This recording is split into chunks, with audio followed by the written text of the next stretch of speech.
What is going on, guys? We are back for the HUSLA podcast. We have a new guest, an in-house guest, a sexy guest, half Lebo, half Greek. He's single. I know I had to say it.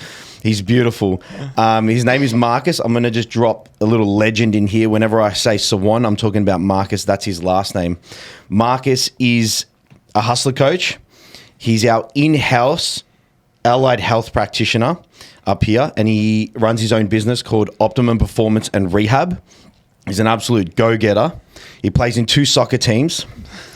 Right, this guy, I don't know how he works so much and how he gets so much done, but he does. The only problem I have with him is we do not play enough PlayStation. And that's something that I want to sort out throughout this podcast.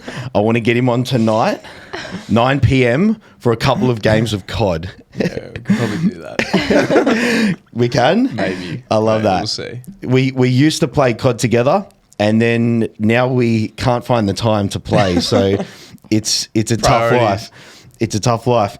And I guess Marcus he's been my best mate for, I'd say 10 years, 11 years. We met at Inflatable World. Yeah. So it was my first job, and it was Marcus's second or third job. Like I said, he doesn't stop. So he had a few jobs before me. He's also younger than me.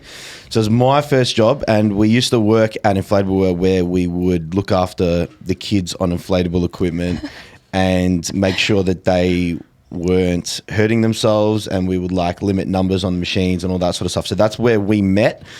And we started off friends before anything business and work related.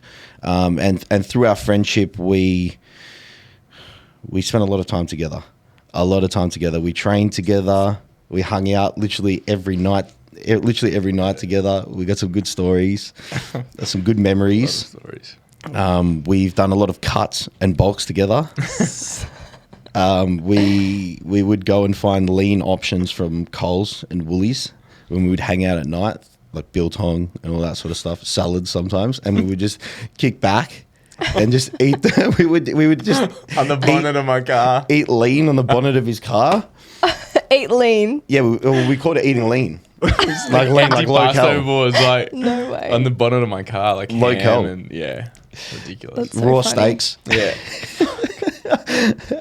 That's so They were the funny. days. Yeah, so that was like 10 years ago, right? And so now our relationship has obviously become more intertwined with business, work, but we're still very close friends. That don't play enough PlayStation together, of course. And Marcus was one of my early on clients when I started coaching online. And that's where Anthea sort of came into the picture as well. Anthea was also a client of mine.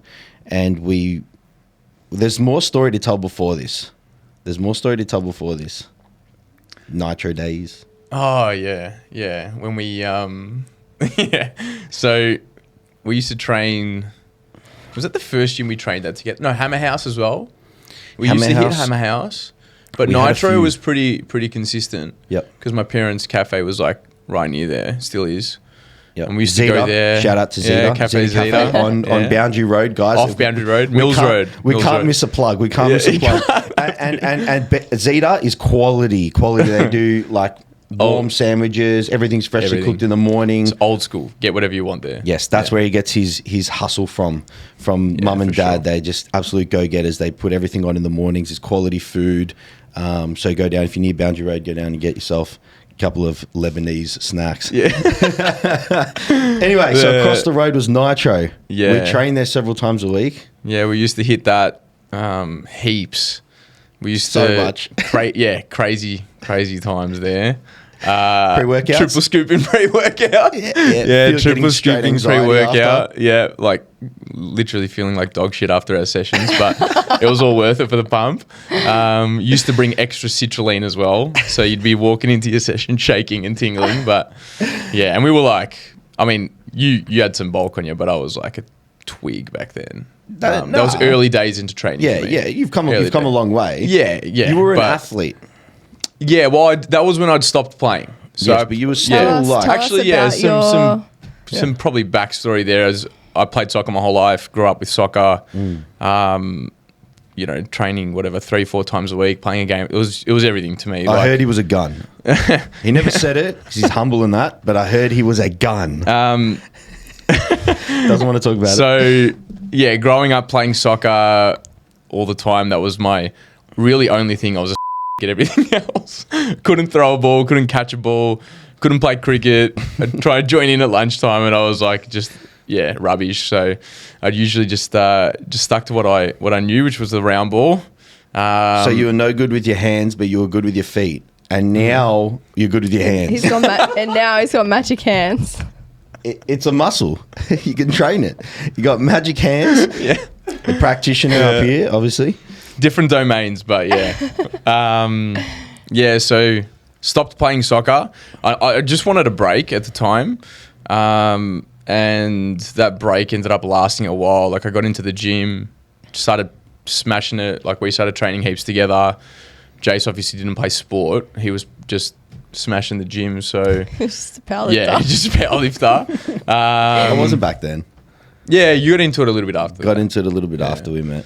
But started smashing the gym and ended up just taking like a big break. I actually played futsal. I was playing futsal 3 times a week still. So up at Futsal Oz in Thomastown, which is an absolute hike. Like I was hiking up there, go see the boys, Hilly and Huss after all the time. Yeah. So shout out to them as well. They're not listening. Nah, no chance. I'll send it to them, but and then I think that's when I started working in the Woolies warehouse, and I just couldn't. Obviously, I was working full-time hours there dungeon. pretty much. Yeah, the dungeon. It was a long time there. That was like early days. Started smashing the gym together. Yeah, and you were powerlifting for a bit, at least powerlifting. Yeah, training. you made me. Bring back Marcus Sawan powerlifting. He was please. arch benching, which annihilated his shoulder. Oh, aggressive arch, benching 3 times a week. I hated back squats, and I had some hip joint irritation back in the day that I just couldn't work around at the time, and I just used to avoid them, which is not the right thing to do. I know now. But yeah, Jace had me pushing deads. I was actually like back then. It was like I got strong quick, so it was pretty surprising for me. Yeah, we only had to stop because of that work injury. Yeah, no, 100%. That was the only reason we had to stop. Yeah, I remember like the numbers I was pulling back then.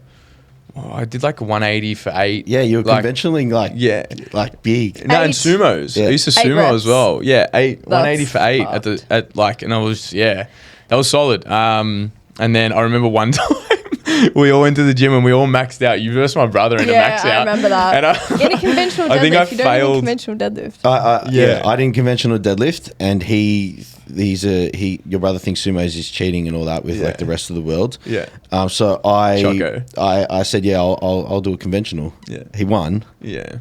I remember that night I got so sick because I tried to max out for the first time in ages. I tried to hit like I think 210 or something, and I like actually moved a bit, which was like the heaviest load I'd ever even chucked on a barbell for anything.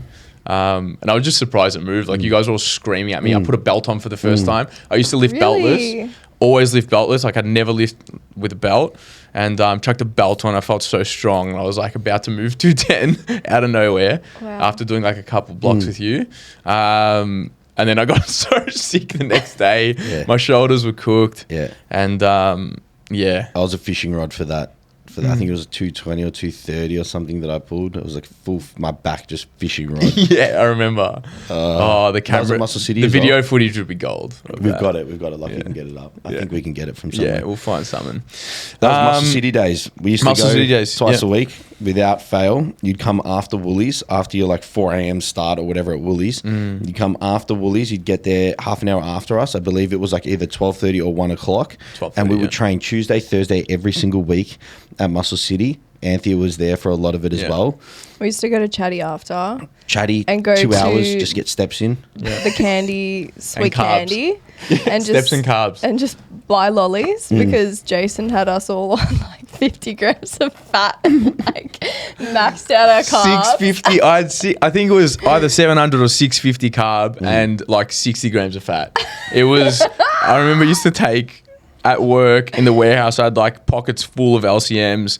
There was a vending machine up in the lunchroom, and they sold these like old school Starburst lollies in a packet, and there was 125 grams of carbs each. I used to buy 2 of those a day.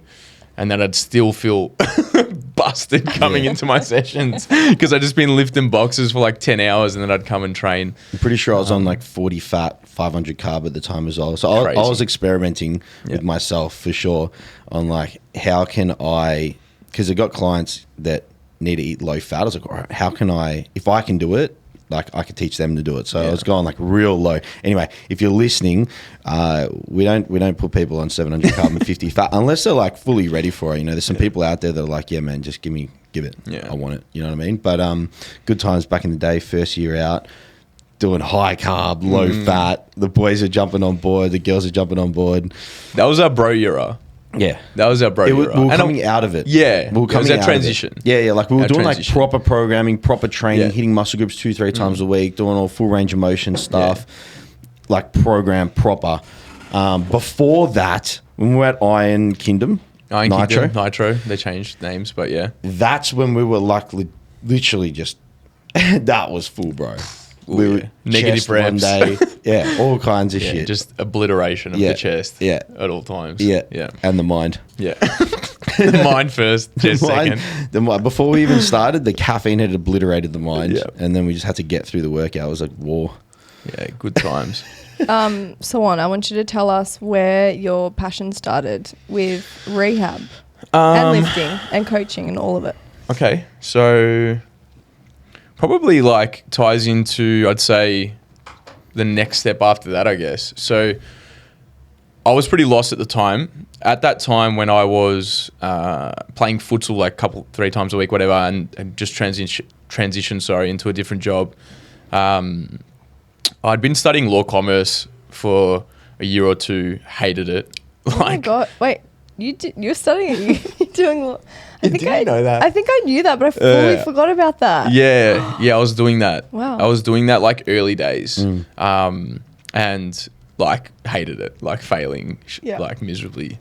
Couldn't see myself doing it deferred, and I was like, I just want to work. Like everyone's going to Europe, everyone's doing all this fun stuff, and I was working casually, like living off, whatever, bugger all money every week. And I was like, I actually want to go on a trip. I want to make some money for myself. So I just started hustling at the warehouse and making good money because there was good money there. And I was kind of thinking in the back of my head, like, what am I going to do? What am I going to, I need to make like my next step here. Everyone's kind of like doing things and stuff. So, a friend was a Myo, got into that like kind of conversation about what it was all about. And, I was always interested in obviously like fitness and obviously growing up playing soccer and stuff. I was like, I like being active and I loved the gym at the time. Like it became a, hobby or a passion of mine at the time. And it just started to tie in really well with everything that I was interested with at that stage of my life. So I literally just jumped into the course. I was like, I'm just going to do it. Jumped into the course and I just fell in love with it. Like I started linking things that I was learning with stuff that I was doing in the gym. Things started to make sense. I started to get better results from things and it was just cool. So I literally just fell in love with it. And from there it was like, just absolutely all in. Like just, I don't know. Lots of upskilling. Yeah. Yep. Yeah, the courses are quite outdated. Like, I think you mentioned this to me as well. Like some of this, we talk about it all the time. So rounded shoulders is not a thing. All right. If you have rounded shoulders, if you think you have rounded shoulders, it's a problem. It's not a problem. But one of the big things that you hear in these courses, which is crazy because it's like stuff that's getting taught to new grads is, like, you need to do more rows and your push to pull ratios off and all that kind of stuff. And it's just rubbish. And like, I was learning these things in class and I just knew it was wrong because I was so kind of into it and you would have been as well. You're looking for info in other places too, as opposed to just your classes. So that helped me to kind of get a little bit more of a modern view on, where the industry was, like where the current body of evidence was and like, start to update some of my beliefs there as well. Through upskilling. In uni, they were still teaching us the overhead squat test to like assess tight and weak muscles. When it's probably the worst position to put anyone in to try and perform a squat. Yeah. It's crazy. Yeah. It's So crazy. You have to upskill. We spoke about this Oh, on one of the other podcasts, one of the prior 4. You have to. And I'm pretty. How many you reckon you've done? How many upskilling things do you reckon you've done? like how many courses? Yeah. Oh, I don't know. We spoke about this the other day, and we were like literally like putting together like how many courses has this guy done? I don't know anyone that's done that many in a short period of time. Yeah. Like it's insane, and it shows. It shows. I actually like. I think the thing for me with all that stuff was like I just felt so not set up to actually get results. So I actually started part of my course. The start of my course was a remedial massage kind of course. So I'm technically a remedial masseur as well, and I just started hammering people with massages. Like you used to come get treatments. Like all the boys just come over, just do cashies at home. Deep like, tissue. The deepest tissue massage you can think of. Like painful. Yeah. Like it used to hurt me doing it. It I think doesn't work. he enjoyed doing it to us. I think that's what it was. It was more bad. than anything. You know what it was? I'm gonna fuck the boys up. I swear it was that. Get tennis used to be on the table. Yeah, look, and back then, like, you know, because of the things that you learn in these outdated courses is that, like, there's nothing really wrong with that sometimes, and, you know, you're lengthening out people's fascia and all this random crap, and it's like, man, that's just not, it's not what's happening. And you start to learn that, you know, as you dive into kind of the research a bit, and I started to think like, man, shit, this is all I've known, this is all I've been taught, like, I can't get there. I can't get to where I want to be because I had all these ideas about what I wanted to do, and I was like, I'm just not set up for that. So, what do you reckon? Because there'd be people out there that are listening that are probably feeling the exact same way as you, or they're not feeling the same way as you, and they go, "Hang on a second, I might be in the same position he was as well." They might be realizing whilst listening to this. Top 3 upskilling things that you reckon you would recommend to someone in your position back then? So one of the first ones, like courses you mean, one of the first ones was the coach development program that I did with Melbourne Strength Culture. Now I know you did that. You actually suggested that I do that as well. So Jamie Smith ran that, and that course is just unbelievable. It started to change how I viewed movement, how I viewed everything from a movement point of view, less about kind of rehab, but more about movement. Which is very important when it comes to rehab as well, because there are so many rehab practitioners who don't really understand lifting or movement. And then like you're dealing in a gym environment a lot of the time, or with movement that you haven't done yourself, or you don't know, how to navigate. And it just and that was like where I was. Like people were coming to me with knee pain, and I'd massage their quads and their hammies and their calves, and like the guy feels a little bit better. And then like I was like, I don't know what to do from here. I give him a wall sit, and I was like, I don't know what I'm doing. But yeah, Jamie's course was unbelievable. I think there's still something going around at the moment that he's bringing out course wise. Yeah, he's doing a lot. He's going hard with his Plenty. What's education. it called? I don't know which. The I don't know model? what. Training model. That's the one. Yeah. Training model by Jamie Smith. He's also got some Highly online recommend. stuff too. Yeah, anything that comes out of that guy's mouth is pretty gold. Yeah, I was telling him about a month ago, like it's good to just have him back on socials posting content and stuff because it's valuable. But love that. And then me and you really got on a similar page there because we'd done similar stuff and we started to really have good combos and stuff. Outside of that, I did a...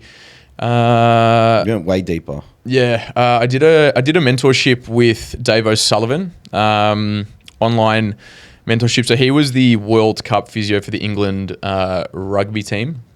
And that really, once again, just gave me a whole different lens to view everything through. Bit more rehab focus, but just unbelievable. Like really in line with kind of where I was at and what I wanted to do. And like that was a big one. But that one, real. Like I use some of the things like I don't even realize sometimes that I'm using some of that stuff all the time. Like what sort of philosophies and systems do they use compared to what you were taught in your course, and what the industry standard is? Yeah, that's a good one. So like reverse engineering rehab from a planning and goal point of view, number one. So actually like speaking to the client and saying like, what's your goal here? I think the traditional model is more like session to session. So it's like, oh yeah, just do this, do that, do this, do that, and just come in next week and we'll do this. And it's like, a lot of massage. And it's like, does the client even want to do that? Do you know what I mean? Like if the client wants to be able to sprint again, and all you're doing is massage and like a little bit of hamstring curl work or something like that, they've just done their hammy, whatever, in the gym. You know, you need to have like a system that actually targets their goals, and then tailor your rehab towards that. So planning was a big one there, but then also I guess understanding their expectations as well. Yeah, no, big time. I think that's the model that you've come away from is a great like business model. Come in every week, I'll massage you, give me money every single week, and the optimal is definitely a harder road. Yeah. Yeah, and look, I won't name names here, but there are some like, you know, bigger companies that, you know, pretty much like they have like KPIs, and it's like you need to be doing this, this, and this. And I've never really understood KPIs from like a rebooking point of view in this. No. Like the idea is to get somebody to a point where they don't need you. Yeah. Do you know what I mean? And it's like you don't want to try and sell some lie to a person that they need you for this many sessions and this and that, and you know you're trying to create independence, not dependence. And I think bit of snake oil there. Yeah, massive. And like we've had a mutual client that had a experience like that, where they were pretty much told like, heaps. Yeah. We've had heaps. Yeah, heaps. And told like you need to book in 10 weeks in advance, 2 sessions a week. Yeah. One for massage, one for like rehab. And it's just like, man, like I think we got to sort it in a couple appointments. Yeah, a lot of the time as well, they just tell you this is what you need to do, book in twice a week. Yeah. And then I've had clients that come and say to me, look, I don't know if I can continue coaching with you because I'm going to the physio twice a week. Yeah. And it's just, it's not considering the actual client in front of you. Yeah. So that was like the second course. That was like the big, probably one of the most like moving ones. And then I'd probably say like a couple of the other courses that I've done that have actually allowed me to kind of explore more down the route of, you know, strength and conditioning, athletic training, athletic development, or whatever you want to call it really, which has given me a little bit more of a broad kind of you know skill set to help more people and actually tailor, I guess, kind of towards the things that I really saw myself doing longer term in my career, where I really wanted to take my own coaching and all that kind of stuff, which is obviously been able to happen even better here being at the gym. But like I love working with athletes, so I wanted to know how to do all that. And I did a couple, but I'd say probably the strength coach network fundamentals course was really good for me. I think there's 2 parts, so I did both of those. So they were really good. So that was like the first exposure I'd had to like plyometrics, change of direction, agility training. It was just like I'd heard all these buzzwords before, but I had no idea how to program them. I had no idea what I was talking about or anything like that. I'm currently doing another conditioning course. At the moment, like kind of always doing something, but I just like to learn, and it's like an industry I feel where we're all kind of on the same page with this. But if you're not willing to just continuously upskill and invest in your own education, then just kind of be prepared to be left behind. Yeah. And I think like you have to, because the standard out there is not amazing. I don't think like I've bounced around physios in my past with, I guess, chronic back pain as a kid, and like no one could fix it. Yeah. Right? You're just coming back seeing them. Yeah, going back seeing them, and like it's not really their fault. Like they just weren't taught enough. But you know, I had to stop basketball and footy, which is huge for a kid who's social, playing basketball, football with your friends, you know, after school on weekends. To have to stop that, I wish I had like someone like you back then that could be like, this is all right. We're going to do this properly, sort of thing, and like actually get me back on track. So I think that the standard is the most important thing, and the reason that you're probably, and we are all saying like you got to do the upskilling, is because like it's quite easy to separate yourself from the average if you just like go a little deeper. Oh man, 100%. Yeah. And you've got the duty of care with your, like you give a damn. You know what I mean? To bring someone in, like you want to fix that person, right? So upskilling is like important, right? 100%. Yeah.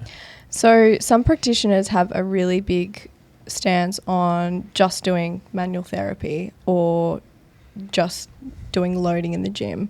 What sort of approach would you take with your clients?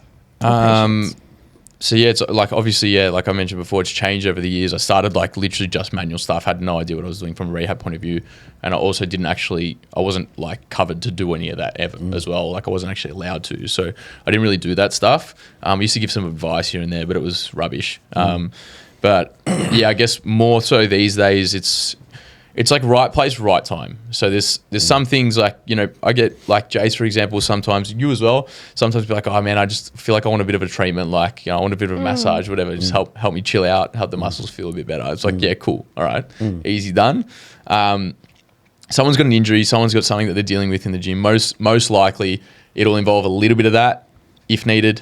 And then 90% of the time we're moving, we're rehabbing, we're building capacity, we're it's an independent approach. That's the, like, at the moment, and it's kind of always changing. Like I find myself going through these phases of like doing different things as I'm growing and learning, and I think at the moment, that's probably like where it's at. So, and that's where I'm changing those things over time as the business grows and as I learn more, because that's what's getting the best results for my clients. So whatever gets the best results for my clients, I'll just go more with. Of course. You know, So it's a win-win. There's not a one-size-fits-all. Nah, definitely not. Do you reckon there's like ever a place for banded shoulder ear? Do you reckon there ever is? Like, or you go straight to dumbbell, yeah? Like, a lot of the time, dumbbell. Like there's little bands they tell you to hold here and do that with. Look, I had a shoulder surgery and I had to use them. Okay, so that there is like a place. there's definitely a place and time, and like everyone's on a spectrum. You know, like strength is on a spectrum, especially if you've had pain for a long time. Like, it can actually be really painful to even just move through active range of motion against no resistance. No band. No band. So look, there's an entry point always, and some people's entry point using dumbbell standing up.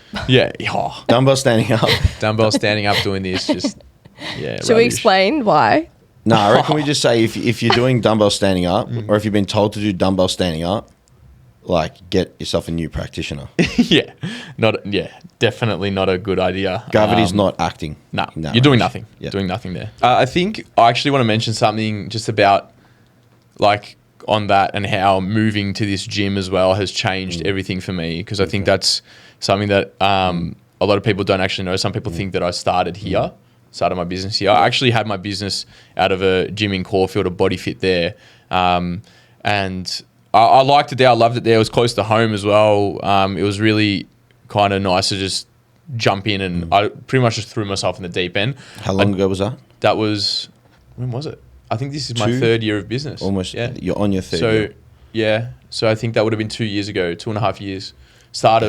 I think it's unbelievable what you've done over the last 2 years. No, I have to. We're sort of speaking about the podcast, and he goes, "I just know that Jace is gonna like be pumping me up." The whole time. But I have to.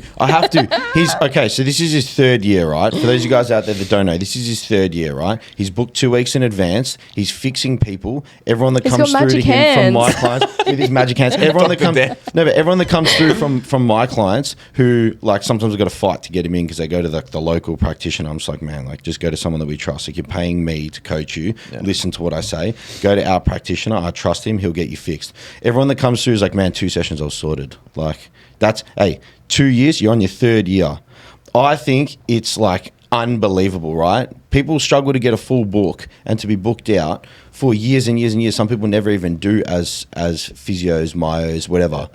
Right? I think it's amazing. I think it's worth talking about. You know what I mean? Like the it's a testament to all of your upskilling, your skill set, everything you do, the care that you take. I know that you don't have durations on your bookings. You have up to an hour and a half or an hour and 15 for a booking, and you'll sit with that person and do whatever needs to be done to get them there. It's not 45 minutes, you're in, you're out. Yep. Yeah, you get an email after with a full rundown of everything that they need to do. You get video footage on, like, this is how you actually do this exercise. I know you give them a fucking text message every couple of weeks to see how they're going. This is the standard that OPR brings. This is a standard that the industry needs, and this is the reason that I think that you're booked out. Because right now, people are going to be listening to this because they want to listen to Marcus Sawan's story, right? So there'll be other Myos out there that want to listen to this. This is what I think you got to do. This is what I think you got to do. You got to have that extra layer of care. Anthony wants to cut me off here. One of my favorite things about working with Sawan is that he has a really good understanding of lifting in the gym, and we can work really closely. Because that doesn't really happen when my clients go and see another practitioner. I'm the one following up with them and trying to get them to email me back and communicate with me of You never their get the email. findings. You never get an email. Their findings. Never get the phone number, never get an email. To sort out a plan together because it should be a collaborative relationship. Yes, So that's what I really love. And also Definitely. being in the gym together. Yes. Really helps. We can provide you with their plan, what they're doing, some of the things that they struggle with, and then you can formulate a better plan from that, and then we can formulate a better plan from what you tell us. You tell us, hey, we need to focus on this, like stay away from that, and then like the collaborative approach is 1 + 1 = 3, you know. And let me just flip the table a little bit here, because actually what I was going to get at before was like moving here from where I was before has completely like just changed everything for me in my business and like where I've gone with my career. The members here, the coaches obviously as well, but the members, the equipment, like the gym space has allowed me to actually flourish. So that's something that, like if you had asked me a couple years ago how I was feeling about my business at the time, honestly, like scared, having moments where I'm like, did I make the right decision just doing this and jumping in? Like, was I ready for this? Whatever. Now it's like, what's next? Let's go. You know, I'm like, I feel ready to go. I feel more motivated every day. Working with awesome clients that care about their goals and stuff. So yeah, obviously like part of that is just getting into business in the early phases. For anyone out there, like you're going to eat shit and you need to be prepared for it. I was a little bit naive, but if there's one thing to take like from listening to this, it's if you're going to jump into business, just be prepared to eat shit, work longer hours. Like how long? What time did we leave last night? I was here till I was here 13 hours. 13 hours yesterday. Like, you know. Yeah. You got to do it. You got to do it. If you think it's a walk in the park, and the meme out there is that I want to start a business so that I can be more flexible and have some more me time. But now I'm working 24/7. You're a 24-hour operator. Yeah. Like the whole Bali, working from your laptop, this, that, online coach or whatever. It's for the minority of people that are very successful. And if that's in the what's online driving space, you as well, if that's what motivates you, then just like reassess where you're at. Because like honestly, if I had probably been a little less naive at the start, I guess it's kind of good that I was, because I learned, you learn the hard way sometimes, and that's what you need to do. Like relying on yourself for income completely. I did work in another couple clinics as well on the side, but I quickly moved on from that just to focus on my own thing. But like ate shit for a long time. So some people can do the Bali stuff. They can. Yeah. They've already got probably an established business. They might, be extremely intelligent. They might have a great body, a full book of clients, and maybe they can make that move. They're fully online. You're not fully online. So for you, it's like definitely not possible. I think it just depends on the coach. Definitely. Definitely, and the niche that you have. That shouldn't be like, I don't think that should be like your driving force. I mean, I feel like you get there and then you realize it's a possibility, but if you're pushing for that, like you got to hustle, man. You have to hustle. And when you said eating shit as well, eating shit's part of the process. It's not a bad thing. It's ate shit. We all ate shit. We all struggle on the way up to building sustainable income, sustainable revenue streams, sustainable client base. We all struggle on the way up there. You don't click your fingers, make one post and get 10 clients or 20 clients. It doesn't work. It's layering these things on top of each other for years and years and years, and being relentless, losing those nights of sleep here and there, putting things together, feeling anxiety, feeling stress, feeling like all of these negative emotions and these super great high positive emotions as well. It's a roller coaster. Be ready for it and go hard and never give up. Never give up. I said to Sawan the other day was I had an old boss who said something to me that's always stuck with me. And he said, it's funny how you get lots of comments from people if you're posting a lot on social media and, you know, showing people what you're doing. Yeah, I remember you saying this, yeah. Typically for me, well, it's different now that we have Lockie in-house to do a lot of our media, but before I would be posting on social media when I actually wasn't working with clients as much and I actually was a lot quieter and trying to get more clients. But to the outside, everyone sees that and says, oh my God, you're killing it. But from an actual business perspective, when I was killing it is when I probably wasn't on social media telling everyone what I'm doing for the day. And I'm just focused on living my life and being with my clients and servicing my clients and working within the business. So I think it's very funny now, just that perception that people have on quote unquote killing it. People definitely get the wrong idea, and it's normal from the outside because it's hard to know what's going on behind a screen or behind, you know, a post. But like, same thing, heaps of people messaging me, especially in the first couple of years of opening my business, like, man, you look like you're killing it, well done, bro, like so proud of you and stuff. And I'm like, oh, like, thank you, I appreciate that, but like, define killing it, you know? Like, no, but I think like, what's killing it? Yeah, I think they look at what you're doing though, and they're proud of you, and they go, you're doing what you need to do. Whether they know, like, whether you've got a sustainable income and a sustainable client base, they would look at that and they would be like, you're doing what you need to do. Like, you're killing it in that regard. That's how I see it when people say that to me, regardless of what's happening in the back end. You put yourself out there on social media, you know, you hire people, you do this, you do that, whatever it is. What you're doing is what you need to do, you know. So I think it's just a reminder that social media doesn't show you everything and you don't know what's actually happening. 100%. You said you were going to tell us about your first ever gym session. Oh, this is so good. We don't know this story, but he said, I got to tell you about my first ever gym session. I actually might be able to get a photo here. I think I've still got one. So my brother, Michael, used to go to the gym hard. And he used to say to me while I was playing soccer when I was younger, like, come to the gym with me, let me get you big, like, let me get you jacked and all that shit. And I was like, oh, like, I used to piss off, man, leave me alone, you know. I used to eat all these protein bars, have like all these, like, a protein, like, he had a section in the garage with like boxes of protein bars and protein powder. Oh my gosh, I was like, classic. This guy's a tosser, like, you know. Thinks he's anyway. And then it got to the point it got to the point one day where he convinced me, and we went and did an arm session. First time in a gym ever. I didn't know what I was doing. He was like laughing at me. Stuck like that. He would like get me to do something and I'd do it like wrong, like, you know, obviously. And he was like laughing at me, like shaking his head and shit. I'm like, whatever. He obliterated my biceps. Like I couldn't believe.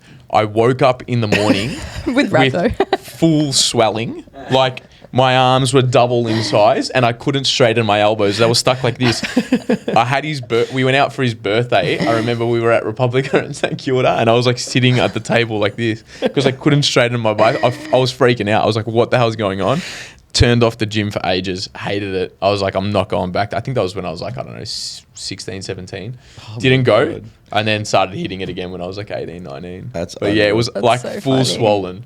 So I'll try get a photo. So can we just summarize the timeline here? So you were 16, you did your first gym session, you were playing soccer. Yeah. Right. Then you stopped gym for a couple of years. You were still playing soccer. We met. You were still playing soccer. I think you stopped roughly just after we met. Stopped at like 19. Yeah. Stopped at 19, so just after we met. Yeah. You stopped playing soccer for 5 years. 5 years. So now you're 25, 26. Yes. Yeah, and you came back to soccer? Yeah. At this point, you're a myo? Yep. You've got skills? Yep. You've got a coach? Yeah. You're doing all the right stuff? Mm-hmm. No, because we haven't spoken about, like, he's back at soccer now. Yeah. Right. One, he's a hybrid coach here at HUSLA, for any of you guys that don't know that. And you focus on athletes and hybrid training, right? So for those of you guys that don't know what that is, it's, you want to take it away? Yeah, pretty much like just a mixture of everything, a little bit of like whatever kind of floats your boat, really. Running, cycling, swimming, all of that stuff mixed in with sport, training in the gym. That was always like kind of what I saw myself long term doing, and my passion was. So that's where I've kind of. I mean, I train people from all different kind of domains, but that's probably my best suited. And you're walking the walk is what I'm coming back to now. Is you're walking that walk too. So you're back at soccer. I actually mentioned at the beginning that you play in 2 clubs. Yeah. 2 soccer clubs. You've been back at soccer for 3 years. This was my 3rd season. 3rd season. Yeah. Loving it? Yeah, love it, man. Playing with the boys. Shout out to the boys at Ashy. Lots of love. Nikki, Leon, sign up at the gym. Hurry up. I actually just remember that I have to call you out. So hurry up, sign up at the gym. Yeah, he'll watch this for sure. He's watched twice. YouTube and Spotify. So Nikki, Leon, sign up at the gym. But yeah, absolutely loved it. And like to go from, I actually got to the point where I hated soccer. Like it was just consumed my whole life, and everyone was going out, going to Europe, this and that, working, making money for themselves. And I just didn't have the opportunity to do that. So, you know, I was going out when I was 19, trying to have fun, and I didn't have money, and I just wasn't enjoying myself. So that's what made me stop, and it made me like kind of resent soccer a bit. So being able to go back and play with some of my close mates at a decent level, and, you know, have the best years of my life playing soccer, man, like to the point where can't imagine my life without it now. Yep. So big shout out to the boys, because it's to go from hating it to never loving it more is unreal. And so the transition from not playing soccer, I know during lockdown we got bikes. I believe you started doing more cardio, more running, transitioning from that into soccer. I believe you tweaked your hamstring once, maybe twice. And rec fam hip flexor twice. Yep. So going from there to where you are now, who, from what I understand, you're like peak performance you've ever been. Yeah, I'd say so. Yeah. Peak performance now. Going from like I did a bit of powerlifting, then I tried to get jacked. I got a bit chubs, then I lost some weight. Now I'm back on foot. 85 kilo. Now I'm back on foot, and I'm quick, and I'm like kicking the ball. Good with my hands now as well. But back to soccer, what was that like? Because I know we got a lot of people that come through to you that want to get into running and stuff at HUSLA, and you coach them into that. How was that for you? Someone who, you know, gone through that. Big learning experience. Like, actually pretty thankful for it, to be honest, because it's given me a little bit of context working with certain injuries and like actually how to return back into some things. Obviously there's research out there and obviously guidelines and stuff, but having that like actual context myself about what it felt like. I remember when I first got back into soccer, man, I was feeling unreal. Jamie Booz was coaching me, so shout out Jamie Booz, gun coach. He was coaching me. He got me super fit. I did like a couple sprint triathlons, and that was after, but first was getting me fit for the soccer season. I told him I wanted to play soccer again. So we started doing a little bit of running and all that kind of thing. But I was still smashing 2 upper, 2 lower sessions in the gym, heaps of volume, and it was just too much, which is weird because at the time I felt unreal. I remember it was pre-season, and I tweaked my hammy, like a decent grade 2. I was out for a few weeks, came back, was feeling good with my hammy, tweaked did a hip flex, and I'd never been injured before, so it was just too much. And we pulled right back, finished off the season, and obviously like readjusted for the next season, which was probably my best season of soccer that I've ever had, which was last year. And so like a lot of learning in the meantime, a lot of retweaking, figuring out what works, what doesn't, where I need to pull back, and treating myself like one of my clients, you know, making sure that I'm not doing too much and all that kind of thing. But you do all, like I see all the shit you're doing downstairs. Got that single leg, what does your training look like at the moment? Now I'm in off season, so during the season it's pretty much 2 full body sessions split up into, because I'm here every day, it's easier to get smaller sessions done, so I just do 2 upper, 2 lower. The lower days are quite low volume, high intensity but low volume, keeping like key resilience sites healthy, the groins, the ankles, the hammies, all that kind of thing, the hips. So bulletproofing, a little bit more kind of athlete specific, I guess. A lot of plyo work actually. A couple months ago, you were doing RDLs remember? Yeah. And I was like, and you're like, no, I'm doing these for power. Like, and I'm not trying to go super heavy. And I was like, no, load it up, go. She's getting angry at me for not going heavy, and then I went heavier, and then I was sore for like 3 days after. I was doing like 3-second tempos, and It ruined you. killed me. I was like limping at soccer. God. But then now in the off season, I'm doing pretty much like same kind of thing, like 2 upper, 2 lower, just more volume, variety in exercises as well. Cycling once a week or twice a week if I come into work. Going for a run, kicking the ball, playing futsal. Yeah, a little bit of everything at the moment, which is fun. Yep. Yeah. Amazing. Yeah. I want to know, what's your favorite part about being a coach, but also a practitioner? Like, what's the best part of your Practitioner has always been, I think from early days, getting into rehab is like letting the client actually, like seeing the look on a client's face or you know, their expression in exceeding their own expectations. Great Probably feeling. more noticeable with the older population. So they're very like, because of the old school traditional kind of model, very restrictive, very like, you know, fear avoidant of movement. So you get somebody bending their back or, you know, like doing things that they didn't think they could do, like scared to pick something up, and they're picking up things heavy and deadlifting or doing whatever. So and they just feel like, empowered, like that's the best feeling in the world. Also helping people perform, like, you know, whether it's powerlifting or athletes on the pitch, and keeping them healthy is unbelievable too.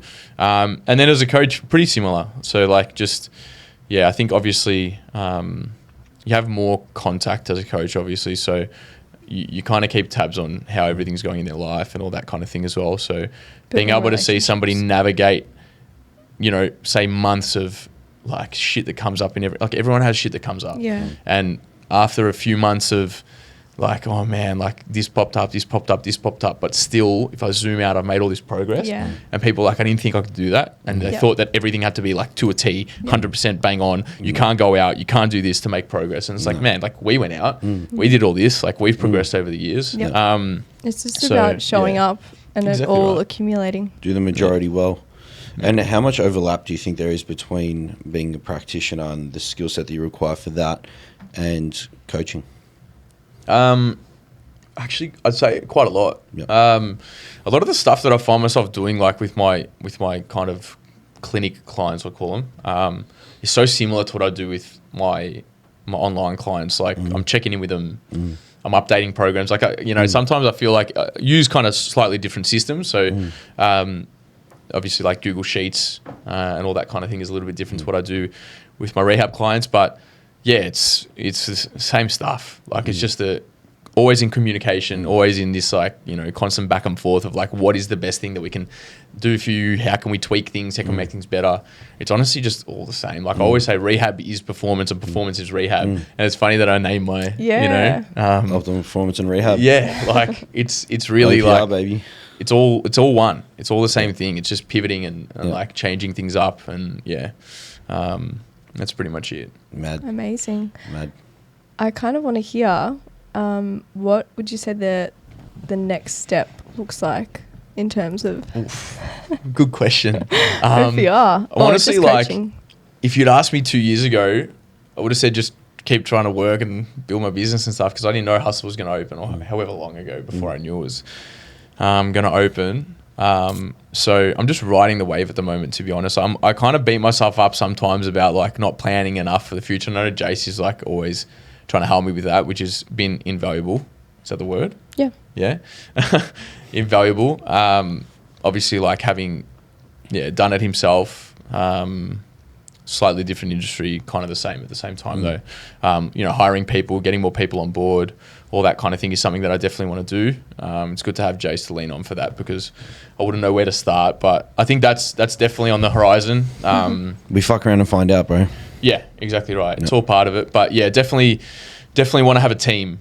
Team is something I've always wanted. I've always wanted to have a collaborative team with, maybe slightly different skill sets, but still unified goal of helping clients. I think that's definitely on the horizon. We have a spare room upstairs next door to OPR.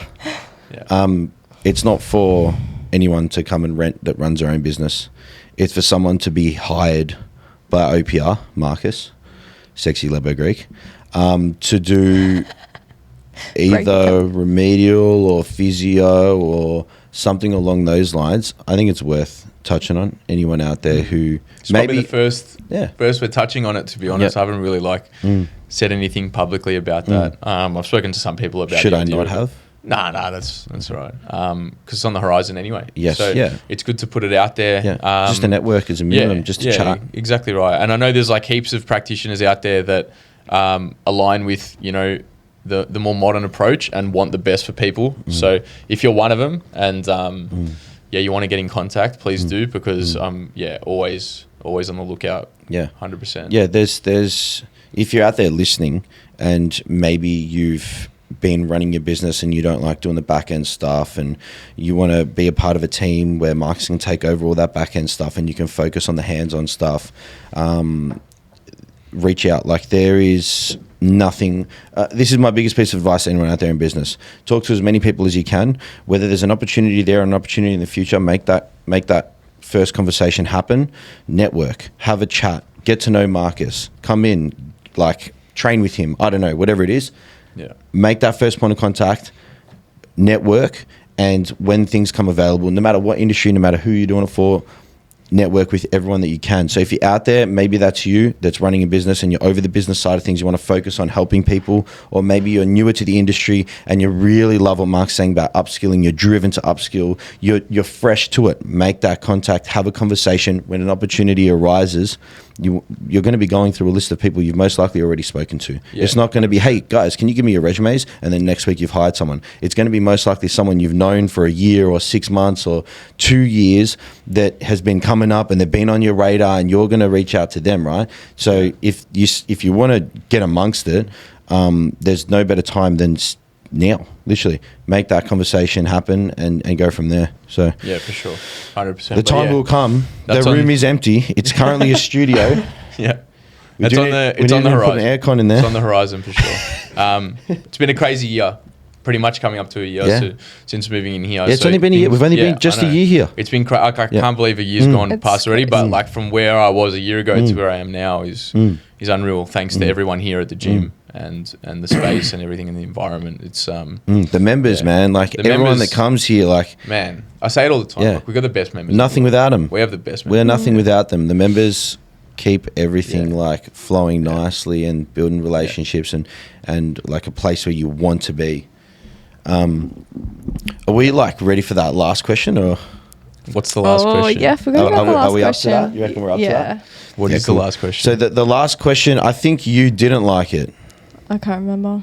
I don't think you liked it. Mona, me and Lockie like it.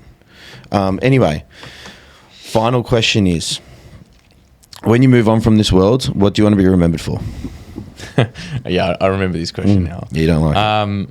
Nah, I just haven't actually thought about it, but I think you kind of, I actually think about this like subconsciously. I think sometimes just like what's the whole point of everything? Like what are you actually here for and all that kind of thing. And I think if you create an impact on the world that leaves the world on average in a better place than when you weren't here, that would be a positive. Yep. So I'm quite fortunate in my job. I've said this on like Instagram and shit a few times.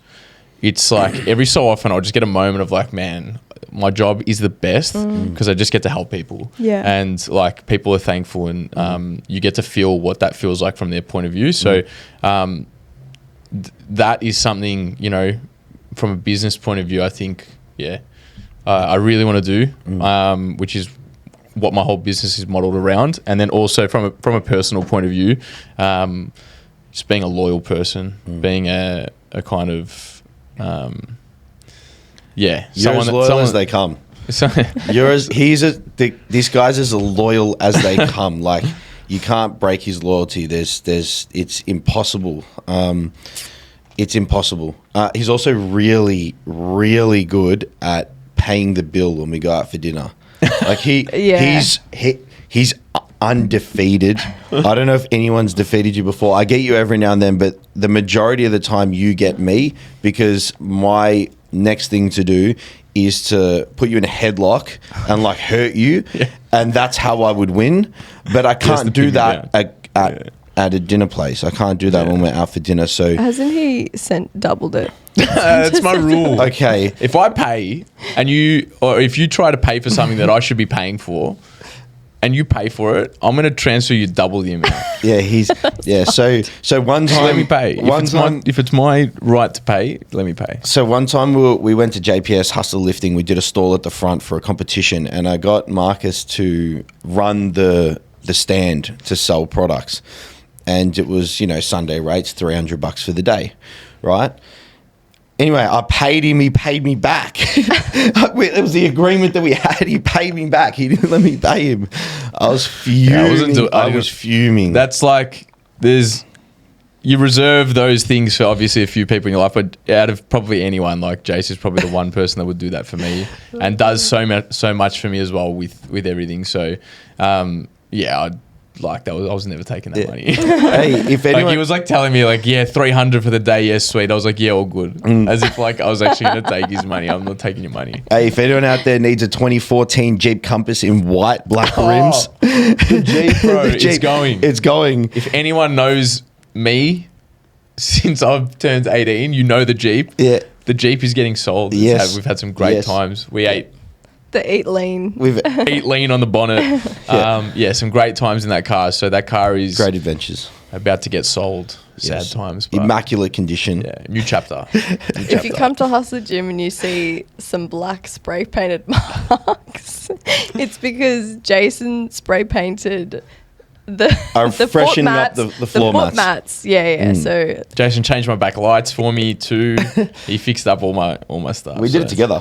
I'm the least handyman or you're getting good. Little bits and pieces, but can you use a screwdriver now? No, I'm joking. So the other day you asked me for a Phillips head, and I turned around to I think Sienna, and I was like, "What's a Phillips head?" I was like, "Is that the flat one?" She's like, "I think it's like the cross one." I was like, "All right, sweet." Then it took me like an extra 10 minutes to find it. Yeah. Oh my gosh. I'd heard it before. I know, like at times in my life, I've known what a Phillips head is, but I'd forgotten it. I don't know what it is. So to swing it back, I think you leave the world a better place every day that you live. Answer. I think that's what you do.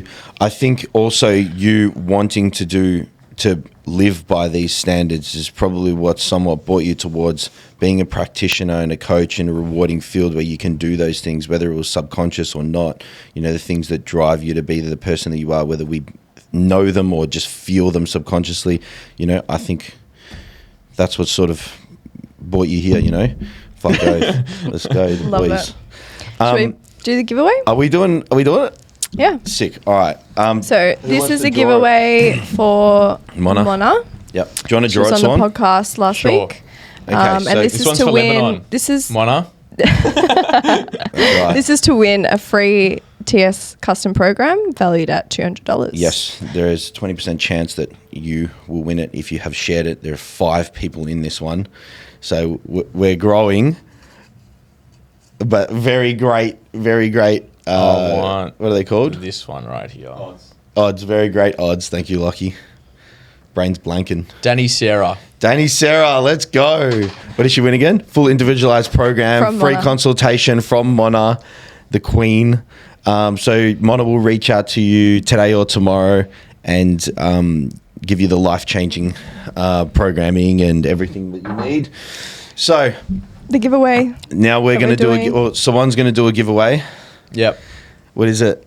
So if I have your size available, I'll give you an OPR jumper. Do we have one of them here? If not, all good. Warmest jumper I've ever worn. They're really good, nice warm jumpers. So too warm. If we have your size, I think I got smalls, mediums, and extra larges left. So you can have one of those, and you'll get a free consultation with me, which is usually $139. Yeah, and the jumper's $100. $239. Yeah, so $239 worth of value for a 4-second job. Screenshot, post, probably 20 seconds. Tag HUSLA Media. Send it to HUSLA Media. You'll see a lot of people in the gym wearing these here. very popular. So help us grow. Marcus will help to keep you warm and rehab, injury free and magic hands. strong. So help us to grow by sharing the podcast. Send a screenshot of whatever platform you want to send it on. Screenshot it. Send it to HUSLA_media on Instagram. Lockie will put those names together. 1 of 5 today. Let's make it 1 of 6 next week or 1 of 600, whatever it is. But the less numbers that we have, the higher chances that you have. So get amongst it. Send it through to Lockie. Help us grow. Get it out there, guys. Please do the 5 stars on Spotify. Subscribe, comment, like. And do all the good stuff for us. It goes a long way. And we appreciate all of you viewers for watching this episode. Can we finish off with watching Mesomorph? Yes. Oh, man. Lockie's going to get it up. What's it called? Mesomorph by APS. We've got a screen here, by the way. Never use it. This is the first time it's getting used. No internet connection. No internet connection. Just another day at Hustler. Look at the photo on the back of the computer. Back of the chicken shop. All right. We have sorted the internet out. Not really. We've just got my laptop hooked up to it. So we're going to watch Mesomorph. For those of you guys that don't know what it is, you're about to see it. It's an unbelievable video. And we think it's so funny. I'm doing a review on Mesomorph. I'm on the way to the gym. The goatee. Can you pause it for a Let me sec? tell you something now. Mesomorph is a pre-workout from like 5, 6, 7, 8 years ago. Like a crazy, like aggressive pre-workout. I just needed to chuck that in. Intense. If you've taken pre-workouts before and you reckon Jack's something, Jack's good, Jack isn't bad, but try Mesomorph by APS. Try the real blend too, not the fucking fake shit. Cause I'm telling you, I'm fucking... Listen to this. Best track. You see the sky, you see the stars. Oh my God. The shit that I'm sending you on Mars. You see the This sky, makes me want to go triple scoop pre-workout. this feeling inside me makes me feel just like I should. Takes me back to Nitro days. Oh, fuck that. He's got to chuck a Muzz.